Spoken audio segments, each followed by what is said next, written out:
I walked with fake confidence down the runway of the asteroid city called Doti. The air reeked of sulfur mixed with wet pinto rats, and rooms lined both sides of the runway. Some were shrouded behind thin curtains, allowing a slight glimpse of the creatures that dwelt within. Other rooms were blocked by thick blast doors, guarded by creatures in heavy armor. Further down the runway, items sat piled all around. Crates, boxes, bins filled with exotic foods, weapons, armor, spacecrafts, and strange creatures locked in cages. The caged creatures screeched and yelped, but in all the controlled chaos, everyone made room for the female Earthling. Most turned away. Some could not help but stare. A few pointed and whispered, but none dared get close.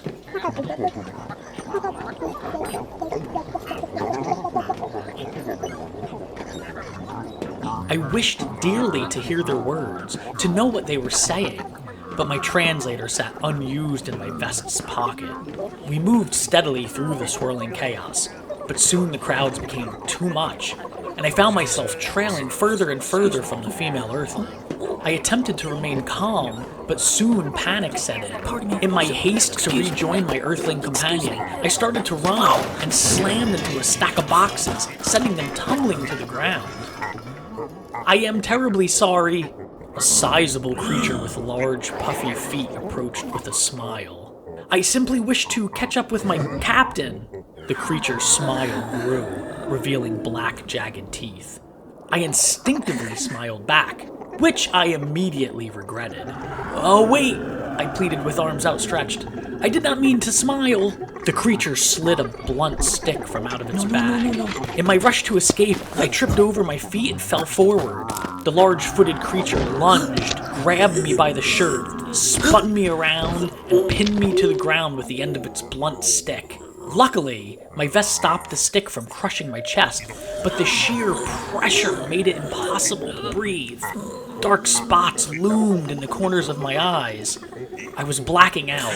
With the last bit of air I had left, I yelled out, "Please, stop!" A beam of light streaked overhead and slammed full force into the creature's side, tossing the creature headfirst into a pile of exotic fruit. The crowd of bustling creatures split in half, revealing a quite determined-looking female Earthling. "He's with me, Pukta." The creature brushed bits of debris and rotten fruit from its backside, then came at me again, this time with its arm outstretched. It gurgled. I grasped its moist tentacle-like hand and climbed to my feet. "Thank you. I apologize for any Don't bother," she interrupted. "He doesn't care." The creature gurgled a bit and shuffled away. "You're gonna get yourself killed." "But everything is so chaotic." "You'll get used to it." We proceeded down the runway, past more caged creatures, over a dozen ankle-high soldiers, and beneath the saggy belly of a cliff strider, until we reached a tight, triangular room. The female Earthling stepped inside, then motioned for me to join her. "Hold your breath." The room shook, then shot straight up into the air, through what felt like warm water. We moved at a tremendous speed, landing firmly on a platform high above the runway. "Stay close." We made our way across the platform and into a shopping hub. Long tables filled with weapons, armor, devices, and what looked like robotic eyeballs cluttered every inch of available space. 3 slime-covered creatures with transparent wings flew off the platform and down to the runway below. A tiny golden long-necked creature ate what looked like 9 silver balls, then exploded into hundreds of smaller golden short-necked creatures. It was all very strange. Eventually, we made it to a door at the far end of the shopping hub. Constructed from a web-like material, the door held no visible knobs or handles. How do you open it? The female Earthling repositioned pieces of the webbing, causing the door to unravel and disappear into the wall. She ushered me forward with a wave of her gloved hand, and we marched past the doorway into a dark, narrow hall.